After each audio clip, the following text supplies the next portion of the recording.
It's tradition, and I'm traditional. Today on the Manspace.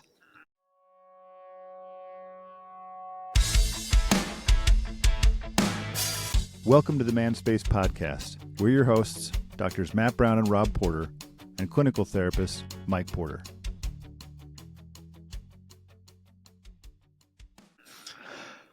Ho, ho, ho, spaceman.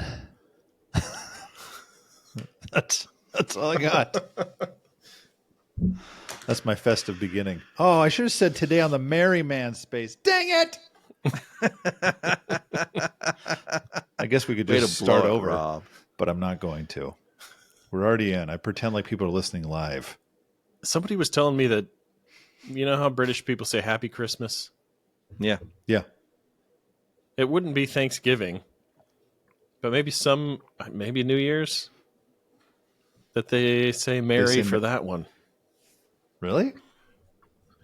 I've never heard anybody say it. Somebody I haven't either. that out. I can't remember, but yeah. I've only ever heard happy. Mm-hmm.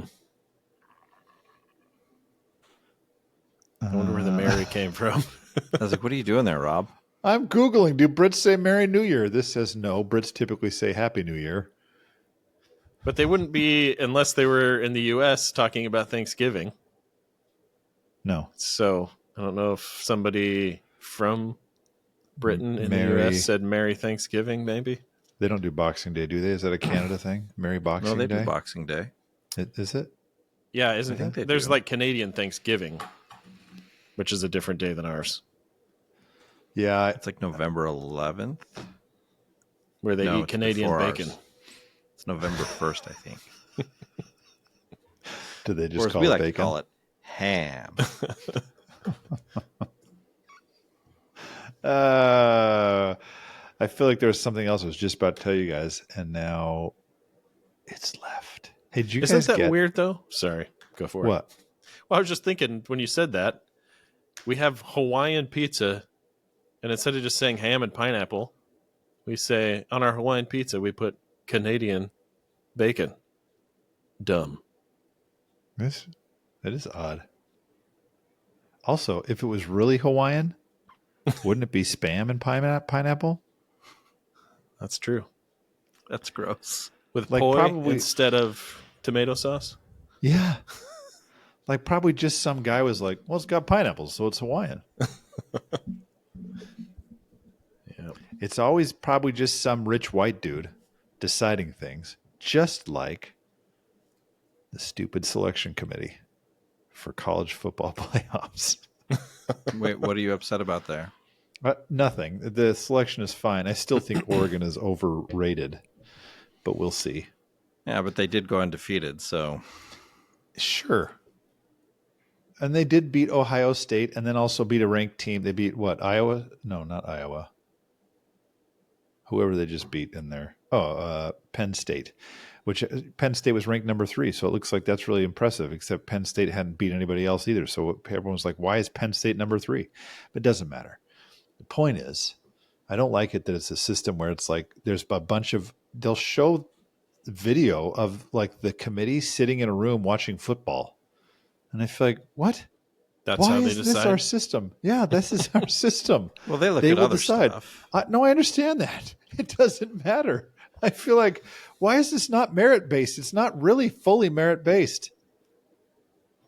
Alabama kept making its way back up inside only because it's Alabama. Yeah.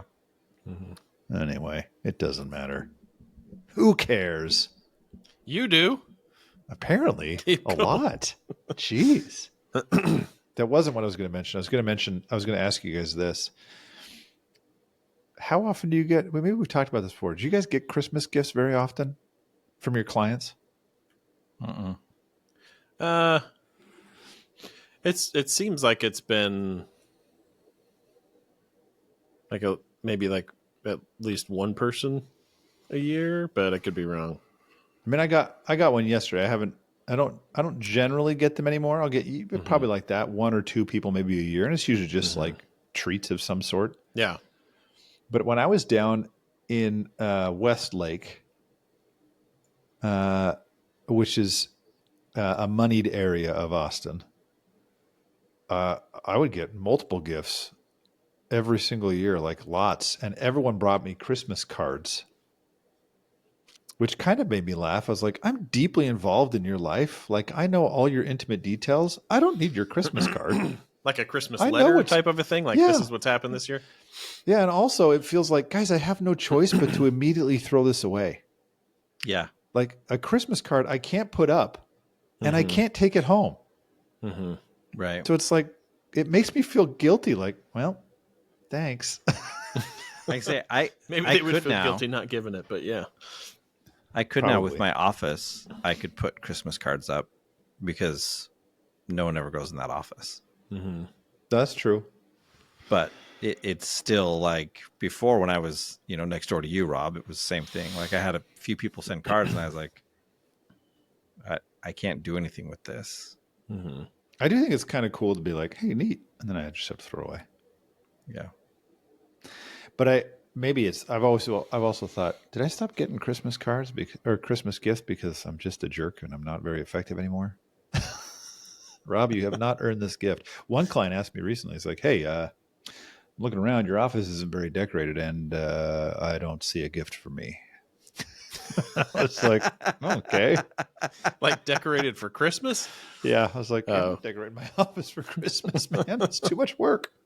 Dude, Jenner, she's been bugging me she's like, so we need to decorate your office. I'm like, no, we're good. And yeah, we ended up not, but she just Cool kept story. every time. I know, cool story, Ansel. Every time she would see my office, she's like, so are you sure we're not decorating? And I'm like, it's just me.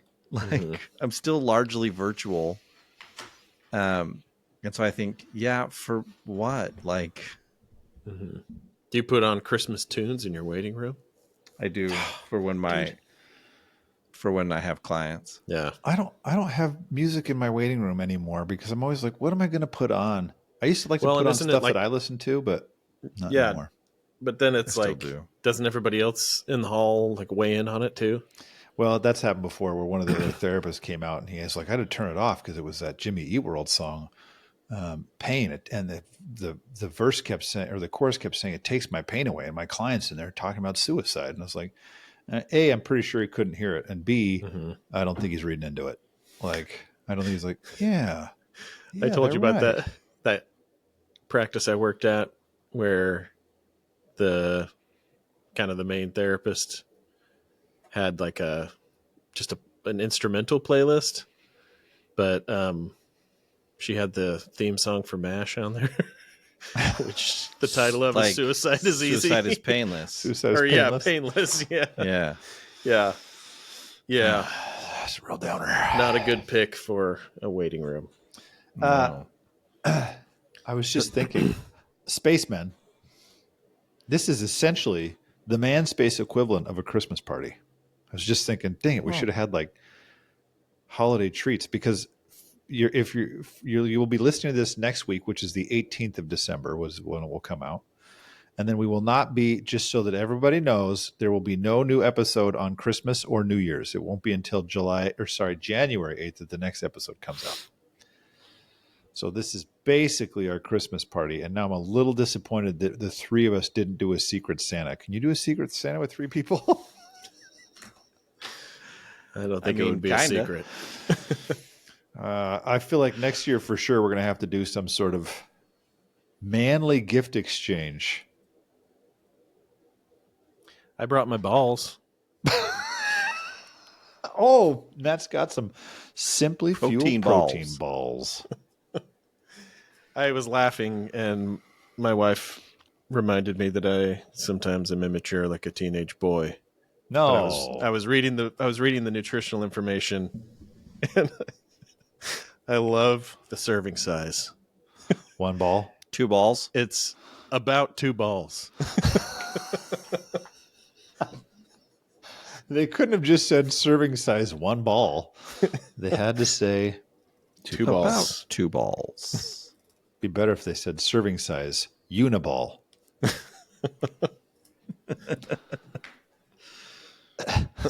Matt, as a side note, this vegetarian thing you're swinging at for right now. are you, besides protein balls, besides eating your balls, are you doing things to supplement your lack of protein? Or do you feel So like you're eating lots of protein heavy vegetables slash legumes? yeah, this is like one of the biggest misconceptions I've found that, and this could be like a whole episode. So, but basically, when you look at all the studies on how much protein we actually need, if you just eat the correct amount of calories and have like use basically the plate food pyramid thing, it's like half of your half of your plate should be like fruits and vegetables. A quarter should be like nuts, beans, and legumes, or beans are legumes, lentils, I think, that kind of category, and then another quarter starches like rice and starches and grains, I think is what it says. Like, there's actually sufficient protein in all of that in its truest and best combination with other vitamins and minerals for your body to digest. So if you just eat the right amount of calories, you'll get the protein you need. But like the one thing that is pretty exclusive to meat is vitamin B12. So that's like the only thing they say supplement. But I did that once, like the sublingual stuff. Dude, it tears up your gut. Like Oh, yeah? I don't know. I just had to stop because I was like, it wasn't, recently, it was a ways back, but I don't know what it was. It was like super bad cramps. So, Oh, my. but really you only need, it's interesting when you think about, I don't, I'll just say this, like if you look on the internet, just like Chat GPT's response, basically, it's like at least 10% of your calories need to come from protein. But if you look at all the studies, it's like that's kind of the max. Hmm.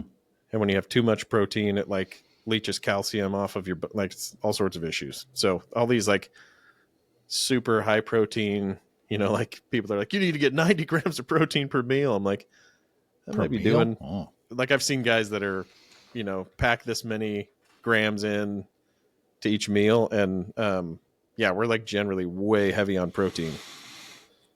So. Interesting.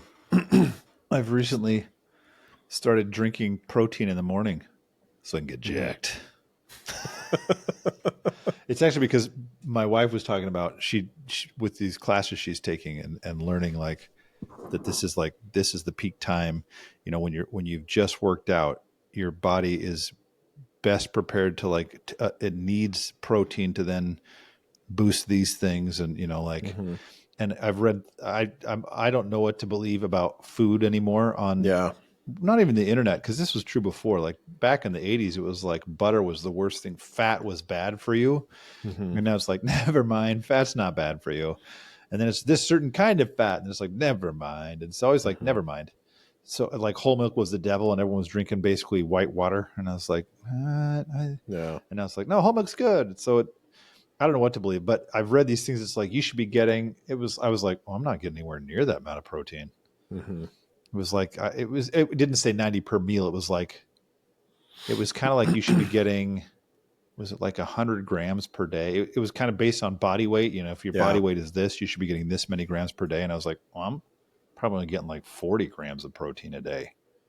Yeah. I think one of the more common calculators is your body weight times 0.36. And I think that's on the high end. So this is like that book I read a couple months ago was like a really thorough look at the research up to like the early 90s. Mm-hmm. And then Michael Pollan's stuff that is like Forks Over Knives has done, encapsulates a lot of the research between then. And it's like, so as far as I can tell, for the last 60 to 70 years, we're finding kind of the same thing. Like when you really dive into research, and I'm like, I'll be clear here. Like, I'm not like anti-meat or that's not, I'm just trying this out and seeing what it does for me. And obviously like everybody's body's different too. So there's all these studies are based on averages and, everybody's going to have their own unique. For some people swear that straight carnivore diet is like the only way they've been able to get rid of like chronic illnesses and inflammation and stuff. And so I think it's so. In the end, really, we're saying, spacemen, tune in each week to find out more about Matt's continuing vegetable saga, and start sending Omaha steak subscriptions to Matt's house. Just go ahead and reach out to us on the Manspace. I will send you his address. That's your way to feed the poor, because then I'll just donate it. Also, spacemen, don't forget, in the upcoming episodes, I haven't told you guys this yet, but I also got another listener request in addition to what we're already planning. We will have some listener questions we'll be fielding. So feel free to always reach out and send us your questions. We have lots of intelligence. Or text us. Or text. That's one of those. It sends a message. I don't know if it actually texts it. Or send a message. Yeah, I think we get an email, but you can just send a message right through the platform. Because I'd much rather do that than talk about Matt's meat problem. I don't know. Matt's meat problem is interesting. Talking about Matt's protein balls, his meat problem. So now we'll move on. I've decided we're jumping into our theme of the day, our topic du jour, traditions. Tradition. Here's why I thought of this. It's just you, Mike. That was embarrassing. It was embarrassing. Thanks for pointing it out. Here's why I thought of this. Because, it's Christmas, and why not do some sort of Christmas special where we invite Bill Murray onto the show? But he did not respond, so that's weird. Weird. Mr. Christmas himself, Bill Murray.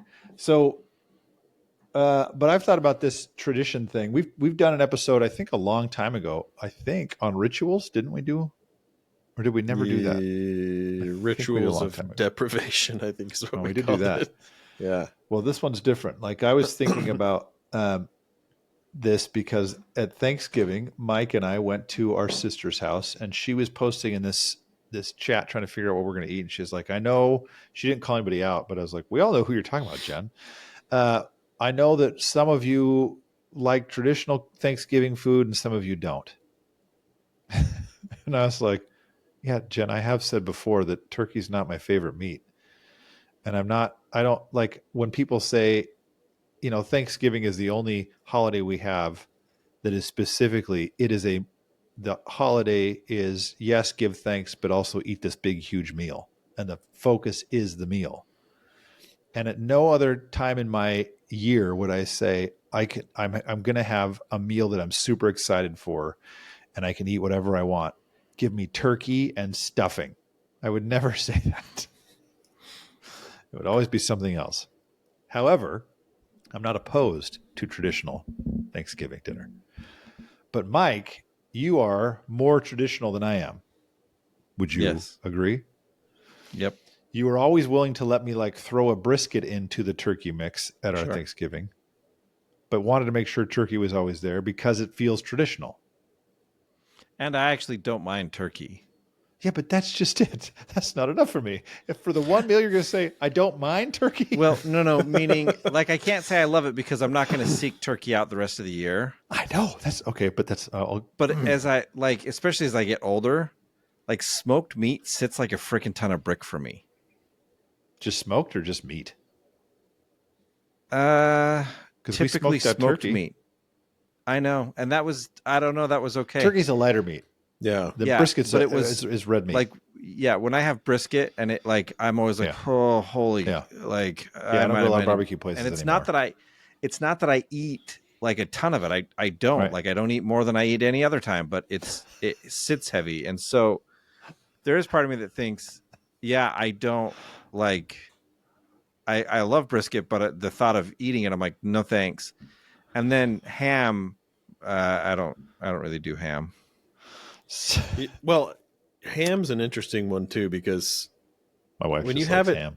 When you have it more Canadian bacon in the pulled pork version of ham, where it's chunks, I'm like, well, that's basically what it is. It's a pork butt that's cured, right? But when it's just sliced, I think like depending. I mean, I've had the sliced ham that's thicker and kind of juicier, but like the spiral cut stuff that stuff always just tastes like I'm eating like pig flavored slices of plastic. You dip that in some good mustard. But here's the funny thing. Spaceman didn't know that this episode is secretly about the perils of eating food as you age. Because here we are all like, wow, that really jacks my stomach up. And it's like, well, this really is a podcast for 45-year-old men. Ham does jack my body up. It's sucky. And B12 messes Matt's stomach up. And so anyway, I thought about this and thought, I also thought about like at Christmas Eve, this is one of my traditions that we do that I like that my kids like it. One year at Christmas Eve, so when Mike and I were growing up, every year at Christmas Eve, our family did a talent show. Yep. Which always kind of cracks me up. I'm like, what? Why? I have theories on that. We had that on too. The why. Oh, so this was maybe it was an 80s thing, but I never had any talents I would actually display. I would do like fake magic where you know, like my fingers are together and now they're not, you know, who's got your nose? Mm-hmm. And I never liked that. So I didn't want to continue that tradition with my kids. And we've also been with people on Christmas Eve before where they'll do like, they reenact the nativity. I also don't, that's not my jam either. I think it's fun for little kids maybe, but I never was super excited about it. So one year I just kind of, to fill some time, I read the kids I was going to say Nightmare Before Christmas, The Night Before Christmas. Is that what it's called? Mm-hmm. Yeah. 'Twas the Night Before Christmas. 'Twas the Night Before Christmas. And I do stupid voices with it. And now my kids are like, well, Dad, you're going to read that, right? It's like, oh, you guys really? Like, yeah, we do it every year. I'm like, oh, okay. So I read it every year, even though they're like, you know, all teenagers now. I'm like, okay, kids, gather around my knee. So it made me wonder about like traditions and their significance. So, and we could switch out the word traditions with rituals. Maybe they are rituals in a form. Sometimes they're less formal, but I guess I'll start by asking those three questions I told you guys in advance. What are your favorite traditions? Either ones from growing up or ones you do now? Because we've recently, I'll throw one more in. A tradition a lot of people have is that they get pajamas on Christmas Eve. And we always did that. And we did it for our kids. And eventually I was like, this is dumb. We buy our kids pajamas. They wear them like one night and then they never wear them again. Although, let me just say this about pajamas. Yeah. I made a massive blunder this year. Oh. So we had like all these donation piles and boxes and stuff. And I was like, I'm going to do a good thing and just take all these and donate them, right? Oh, no. And so basically, like, I ended up getting rid of a lot of stuff that we meant to get rid of. And then there was this box sitting amongst that stuff that I thought was also donations. It was like 14 years of like Lisa's Christmas pajamas. Oh, shoot. Like she had got it. I think she got it out with maybe, I'm trying to remember when this was, but it was with some other holiday stuff, I guess. But yeah, she likes to wear that stuff kind of throughout the month. And now there's no Christmas joy in our house. I will say this. It was interesting because it kept, like, during that time, we had like several conversations where she's like, hey, did you get rid of this? Because I'd been doing a bunch of like decluttering. And I was like, no, I don't remember seeing that. And then it would turn up. And with this one, I was like, yeah. I didn't know that. I didn't know it was in there, but like, because it had like donation stuff on top of it. So I just assumed the whole thing was. But yeah, dude, I felt so bad. I was like, do you want to just like buy a bunch of Christmas PJs right now? It's like, it's not the same. I'll buy you 14 pair. Yeah. Now, and me saying we don't do Christmas pajamas, I'm not proposing that everyone goes and throws away their old Christmas pajamas. But we just started doing, like, I started thinking, well, look at, there's no reason. Like, I like the idea of opening a gift on Christmas Eve is kind of fun. And I don't think, but I was like, well, let's make it something we actually want. And all my kids freaking love hoodies. I think you guys know this. So we do a Christmas Eve hoodie instead. It's not Christmas theme. It's whatever hoodie they want. But that way they're getting a new hoodie every year. And I know they'll wear it all year long, even if it's freaking 100 degrees outside, because that's what kids do now. Your kids' ability to wear hoodies. Yeah. I've been surprised to find out it's not just my kids. I'll go to the store sometimes like, what are you doing? That's Clients true. will come in. I'm like, what are you doing?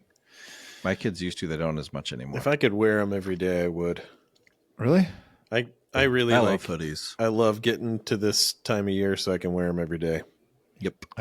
I just recently decided my hoodie this year will not be a hoodie. It will just be a crew neck sweatshirt, because I was like, let's take it back to the late 90s for 80s. Rob when I lived in the crew necks. You gonna put a turtleneck underneath that just to give it some girth? Yes. There's never a good time to not use the word girth. So let's go with that. Tell me your, I don't even know if that's, I think my hoodie is one of my favorite Christmas traditions. Also, the other thing that's like, this is a favorite ornament. In 2020, I had gallstones over Christmas. And so I couldn't eat anything. And I had a puke bag, a couple different puke bags. They're like these little cups that have like Christmas themed or just... Nope, just a puke bag. Okay. But now it's the star on top of our Christmas tree. Shut up. And The my puke bag. kids call it the Christmas condom because it's this long, slender thing. And then Spencer has this old elf on the shelf, and we have the elf hugging the Christmas condom. That's our star on top of the tree. I'm traditional. So tell me your favorite traditions before we talk about the importance of traditions and maybe the dangers of traditions. Mike. Matt's new favorite tradition is throwing away his wife's stuff. Well, I feel bad because you guys have probably asked your kids before, like, what are your favorite traditions or whatever? And I'm always interested to see, like, did they pick up on that was supposed to be a tradition? Or like, and thinking, like, I know we had like you're saying, growing up, we had like the, pajamas on New Year's, and we'd always go over to, I really liked this tradition, but I like it more now than I did then because this is what I remember. So my grandma on my dad's side, she was like a very meticulous person. So she would like clip inspirational stories and songs for like an entire year. And then we'd get together on Christmas Eve, and there'd be oftentimes like a talent show or, but I just liked getting together with everybody and my cousins. That was the part I enjoyed. The part that was really hard was just sitting there and watching everybody roll their eyes as grandma was like, so here's one more story that I'd like to share with you. We were there forever. She's like sitting there talking about all of this stuff. And just that's where I was first introduced to that Amy Grant song. Do you know what I'm talking about? What is it called? I'm familiar with The Breath of Heaven. Breath of Heaven. We all had to sit there and listen to it. Well, That song. So it was a good tradition, lots of good food, lots of things that I remember from that. But that was, I would say, later to your question of what sometimes makes it bad. It was like, I'm sure my parents were like, dude, we got to get home and do it. Like, it's Christmas Eve and we're here till like midnight listening to stories. And so, yeah. So that's all that that's is the to say, favorite tradition. well, there are things that were my favorite about it, right? Like I liked getting together with everybody. And then I think of, just like small things that were probably more like a process of how we did Christmas. Right. Where like, we had like all of our bedrooms were down this one hallway that came right into the living room where Christmas was all set up. And we did not wrap Santa presents. So they were like out. That was like the first thing is you'd run and like see your Santa present and like, get to do your stocking. And so there was always a sheet hanging right there and we'd all have to like line up behind there. And my dad would always say Santa didn't come because we sucked. And then like, then we'd all come out and like, so we still do that one. And, you know, it's fun to see my girls have the same reaction, especially like as teenagers that I had, where it's like, okay, hold on, we're going to get the video camera set up and we're going to get everybody's reaction. And they come out like trying not to be surprised, like, oh, hey, this is awesome. Is this mine? It's like, of course it is, dude. This is the thing you asked. But It's the thing you asked for, and it's right next to your stocking. yeah. But then just like taking turns passing, you know, everybody takes a turn passing, opening a present, you know, and everybody gets to kind of makes it a longer, more enjoyable thing rather than everybody like tearing into everything. So Yeah.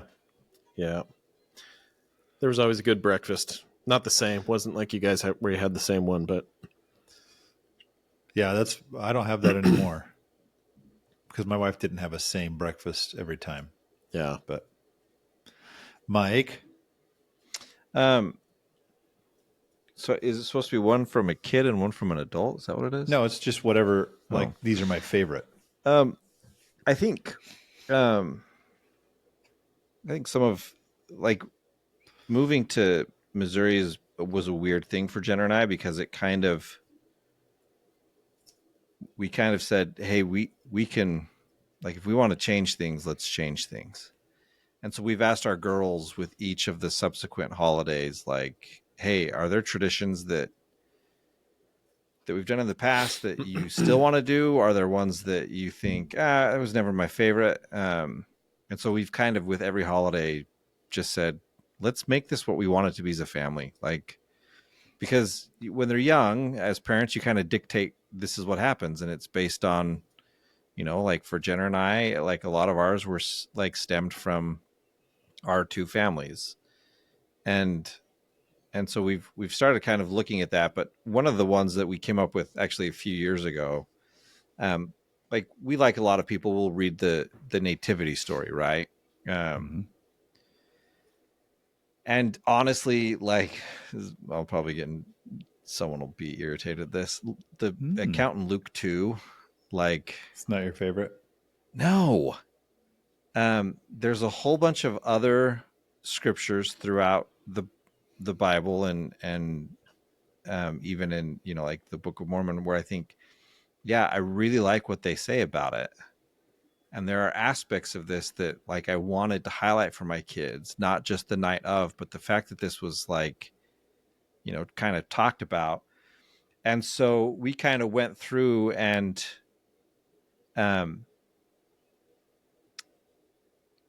of took these various scriptures that we liked and were very meaningful to us, and I connected them with, you know, short little, like, here's how these things connect, and turned it into a story. And I've over the years, I've been able to figure out how to write where,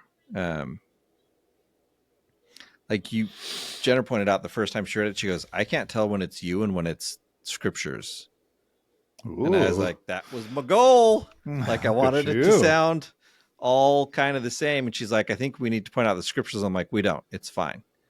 Like, the kids know it's fine, whatever. But and again, like mine, it really is like short little sentences and paragraphs to just kind of connect the scriptures and make it a little more cohesive. But then the other thing we did, and this is the part that we liked, because it's also like, it's a pretty short story, right? Like, which is why I think Mom and Dad always did the talent show when we were kids, is because I thought they had kids that would sit and bug them about, is it time? Is it time? Is it time?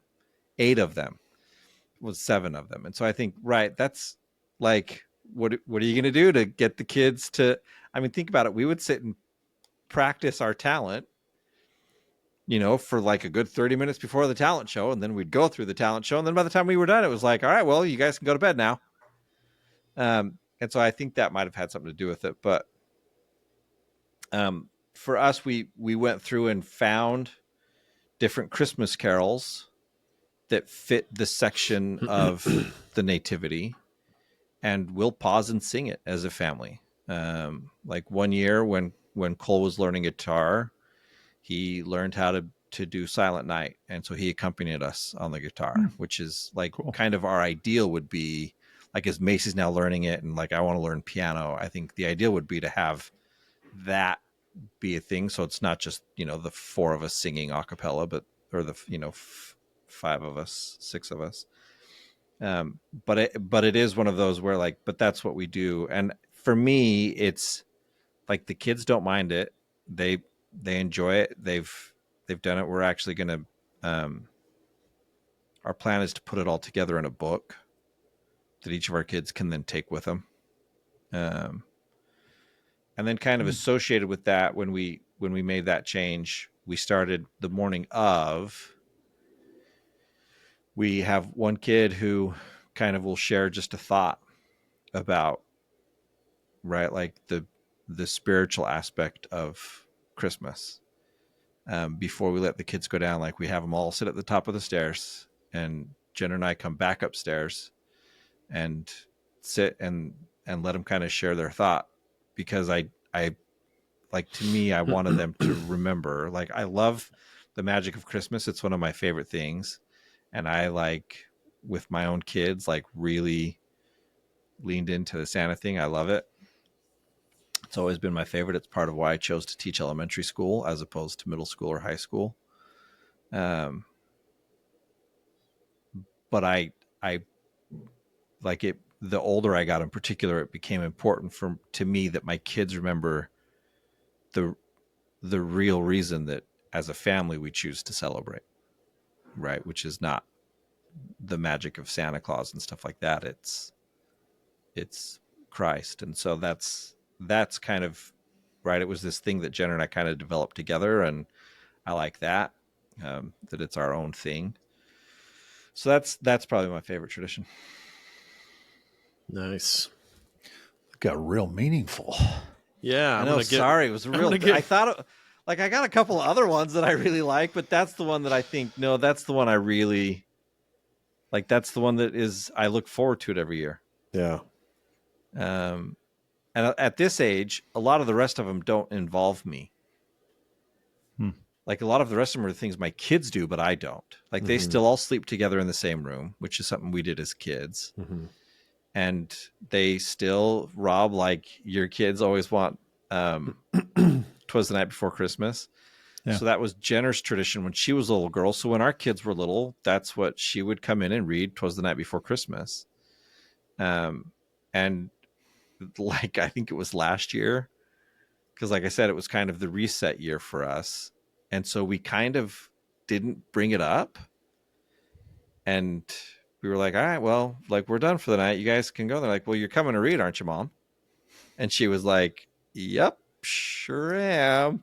And Allie, like, we realized we had lost the book that Jenner had been reading from. And so Allie had, like, she's since bought a new one so that Jenner has a good solid copy to read from, kind of thing. So, but yeah, like I said, most of those don't involve, like, they tend to be things the kids do, which I love. I love that my kids want to do those things together and that they're important to them. That's a big deal to me. But no, that's cool, because I think that I am probably too quick to, like, if people aren't into something, to abandon it. Yeah, me too. And with teenagers, it's like they're not into anything. And so, right, like, one that has been, it kind of like just happened by accident several years ago. Well, and I guess there's some history to it, because, like, I promised Lisa that every year we'd get a real Christmas tree. And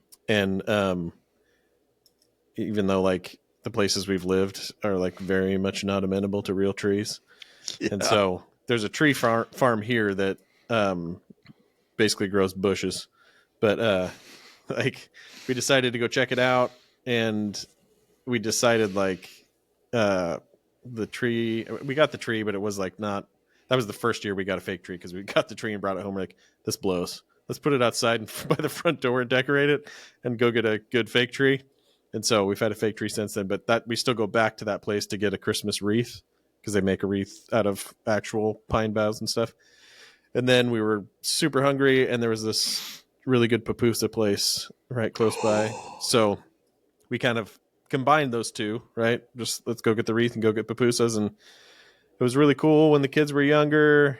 And then it's like pulling teeth to get them to do it. So this year, Lisa and I both were like, this wreath is like now it's like $75 and it dies in like 2 days. Like, so what if we don't do the wreath? So we went and saw the best Christmas pageant ever. And now one of my girls, who shall not be named, is like, I don't really like pupusas. And I'm like, okay. So I don't understand. like, am I going to go force words. people to eat pupusas? You know, like, I don't know. It's hard to hold them together, but I think there's a lot of value in, like, this is just what we do, right? And there will be times where you have to struggle through nobody wanting to do it. But I'm really glad, like, my family growing up stuck to that tradition, because there were tons of eye rolls and tons of people probably wanting to leave, right? But, like, I think it's important to stick with things. Well, and that's I'm with you. Like we also read. I've tried to find. I like your idea, Mike, of trying to piece together my own thing about the nativity, and because it's I'm always like, man, skip that verse and skip that. That was a lot of what drove it for us. Yeah, and I agree with that idea too, Matt. When you're like, it is hard to like watch my kids roll their eyes. It's like, you guys freaking crap. Like, just, but I think sometimes, and this is why I like what you're saying, Mike, and I'm going to read some of these things from this, apparently this Air Force document that I'm reading, but that it talks about tradition, because you're mentioning some of this idea, and Matt, I think it's why it's important that sometimes we push through. And I was thinking about this of like, why would I talk about this in a podcast for men? And I think sometimes it is, not always, but sometimes it's our responsibility. It's at least our responsibility half as a parent to create the significance of these traditions. So this talks about, traditions. It's a practice or a ritual passed down from generation to generation. It makes no statement about what is handed down or what particular combination, or whether it's a physical object or a cultural construction. It says nothing about how long it has been handed down or in what manner, whether orally or written form.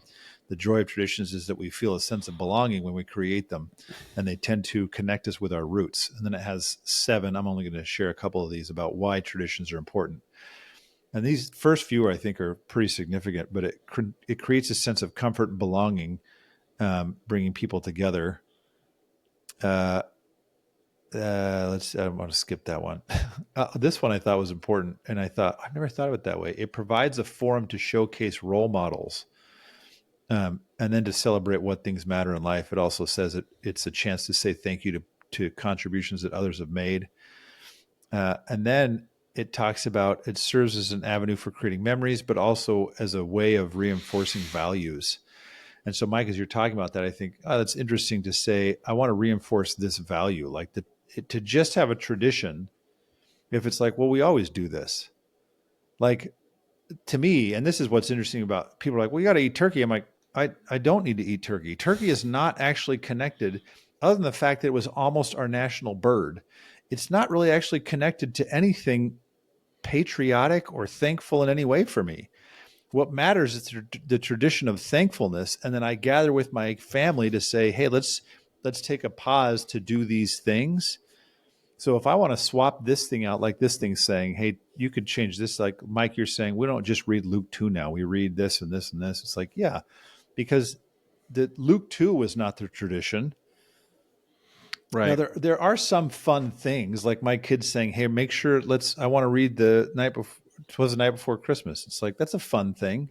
And it does create a sense of like, it helps perpetuate that feeling of connectedness and the feeling of like, this matters and it's significant. But what matters to me is that my kids want to come back and create these memories with each other, and then eventually with their own families. So however we do that, if it's pajama pants that none of us wear, or if it's hoodies, it doesn't matter. It's just something that says, hey, this is a thing we do. And I'm more than willing to let things shift as long as the core principles and values behind that tradition stay in place. Mm-hmm. But and maybe I just said too much, but because I do want to ask this question too about like, what's the danger in traditions, if there is one. I think I have one in my head, which is why I'm thinking it. But what would you say? It's like, this is why I think tradition matters, why we should make sure you keep doing it, and why spacemen should maybe even lead out in terms of making sure that they create new traditions and also perpetuate old ones. Well, I mean, largely, I agree with, not largely, like I agree with what you said. It's as you were talking, one of my favorite traditions is something I don't do at all. My kids do it. Um, they do it for me. I like a clean house, and like particularly on holidays, that's like particularly important to me. One, I don't like the stress that the mess adds, but I just like it. Things feel, like, I don't know, it's a calmer environment for me. And so, like, when the kids were young, the night before, like, the night of the 23rd, I would often stay up until 2 or 3 in the morning getting the house like top to bottom clean. And so the kids, knowing that I'm not that way anymore, but right, knowing that the house is clean, a few years ago said, well, we're going to go to the mall on the 24th. Then you and mom can stay home and cook, and we won't be in your way. You can cook and clean, guys. It'd be great. We won't. Well, no, they say we won't make the house dirty. Oh yeah, because I would make them, like, I would tell them every year. I was like, we're cleaning again before dinner.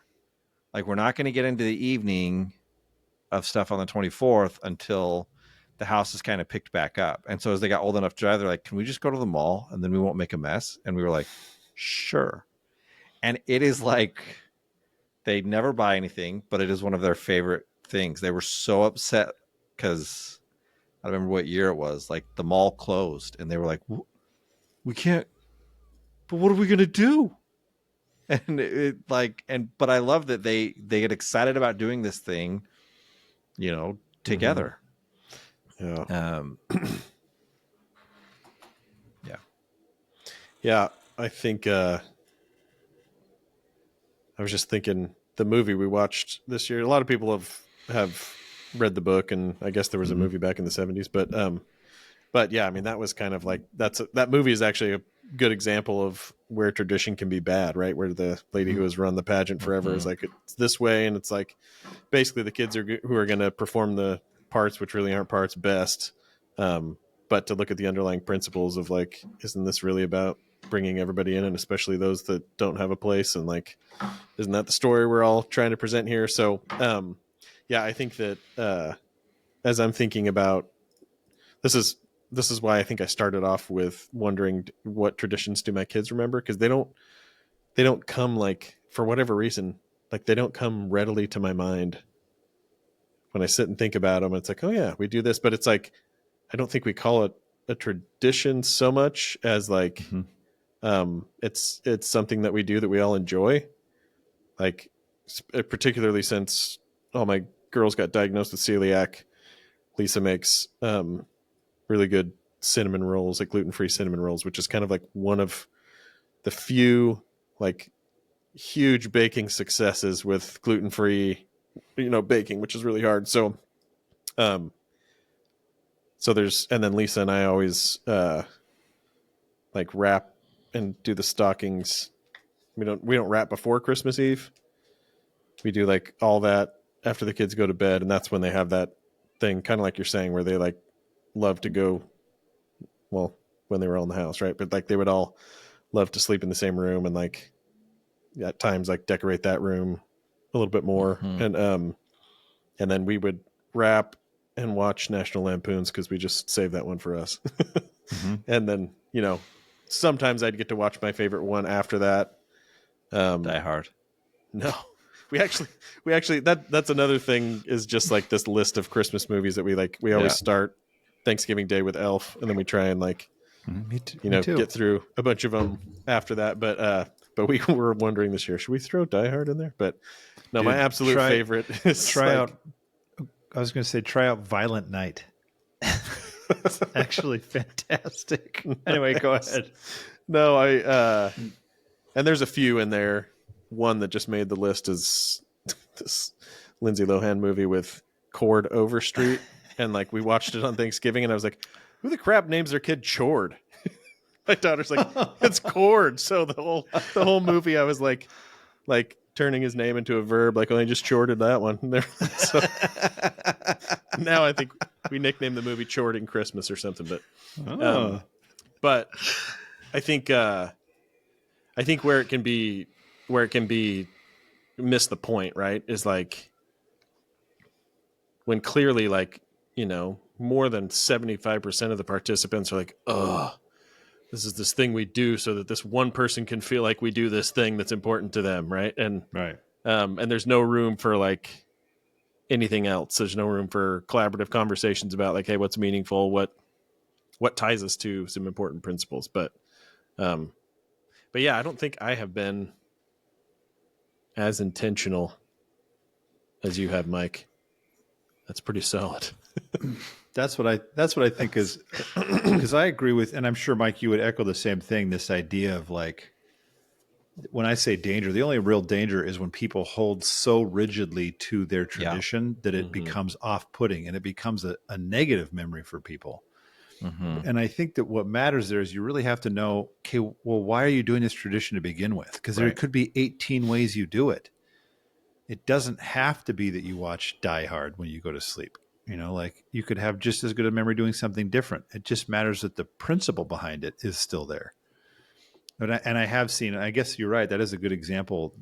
All I can think about, by the way, with the greatest Christmas pageant ever or whatever it was, I do remember reading it as a kid. But all I can think about the new movie that came out is that it has from Arrested Development. We'll say goodbye to these. Oh, dude, it's so funny because we just watched that movie last week, Monday. And then I just watched that episode last night of Arrested Development. I was like, such a different role. It's funny because you say episode, Mike. There is one episode where it really starts. No, like the episode where she like has the evidence, where she has them done. Spring break, woo! Anyway, all right. Well, I say that like I guess that means we're done. But any other thoughts, dudes? No, it's the only thought I have is as you were talking is I think kind of you I think kind of said it as that idea of like really kind of understanding why you're doing it. Right. Like to me, I was talking to a guy about Thanksgiving and his wife was sick and I said, "Oh, what did you do?" And he goes, we asked each of the kids, like, what's your one dish? And he goes, and they were then responsible for making that dish. And he said it was great. The kids all had stuff they loved. And so I thought, no, even if there is someone where only one, like you do the tradition because it's important to one person, I think that's cool as long as you understand, like, hey, we're doing this because it's really important for mom or for your sister or whatever. And understanding it's important to them because of this. Because I think we tolerate things better when we understand the significance behind it. Even if if it's not significant to us, we know it's there like, is a okay, you know what? significance, It's not a big deal to me, but I get that it's a big deal for you. So yeah, like we'll do this. Is it going to be my favorite part of the night? No, but like, I'm glad you enjoy it. And I won't make it that you don't enjoy it by how I act about it. But I do think, like I said, that was one of the, as we've moved, a lot of the questions are like, why is this the tradition? And we've kind of started looking at like, what are the ones that are meaningful to us? And some of them, if there ever was a significant reason, we don't remember what it is now. So we're just like, all right, well, then if we want to do it, cool. And if we don't, that's fine too. Yeah. But a lot of the rigidity has gone for us. Mike, I think I just made a sad discovery. Uh-oh. Is your microphone plugged in, dude? I can hear him. I can hear him too. Where's your cord? No, like where is it in the microphone? Mic. It's in the bottom of the mic. It must be blocked by the stem. It's blocked by the stem. Oh, it is. All this gold. I was going to say, Mike just gave us our challenge for Spacemen.